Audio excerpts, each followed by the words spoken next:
अनसुईया के पद गहि सीता, अमिली बहोरी सुशील विनीता। अनसुईया माता जी के आश्रम में जब भगवान पहुंचते हैं तो अत्रि मुनि ने देखा कि हमारे आश्रम में मर्यादा पुरुषोत्तम श्री रामचंद्र भगवान आए हैं।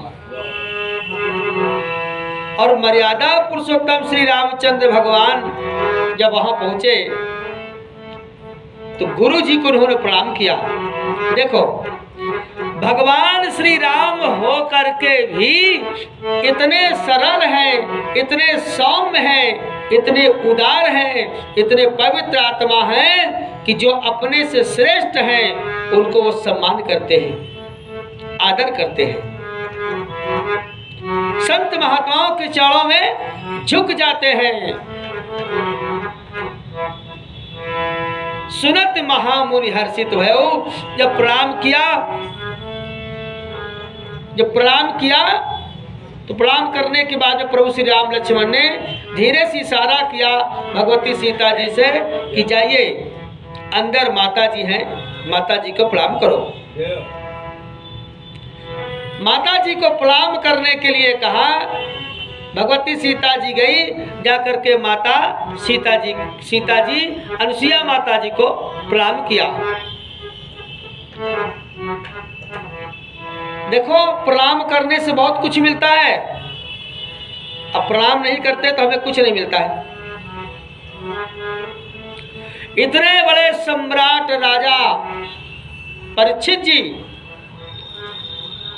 जब एक योगी तत्ववेत्ता गुणातीत परमहंस सुखदेव जी के चरणों में दंडवत प्रणाम किया, अपना माथा रख दिया, तो उनको महाराज जी मोक्ष मिल गया।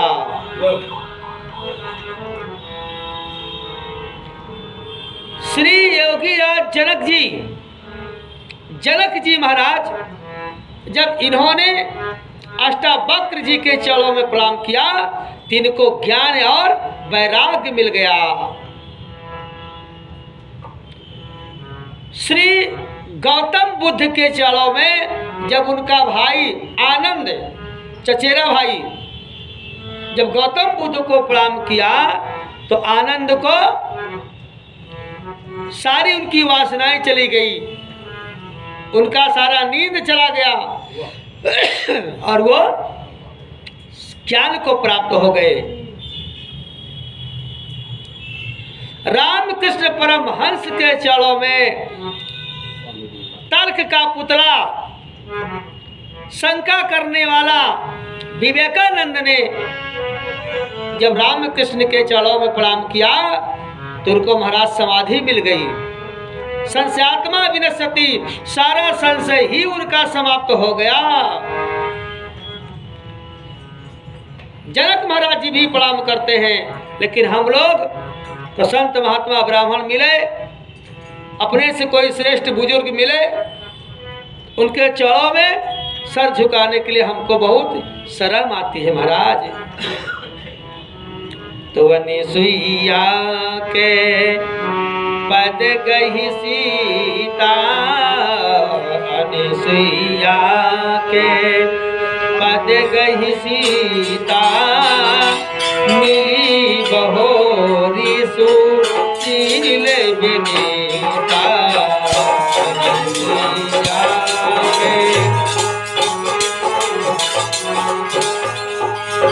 मिली बहोरी सुशील विनीता। अनसुईया के पद गहि सीता, प्रणाम किया और प्रणाम किया तो उनको महाराज जी ज्ञान मिला।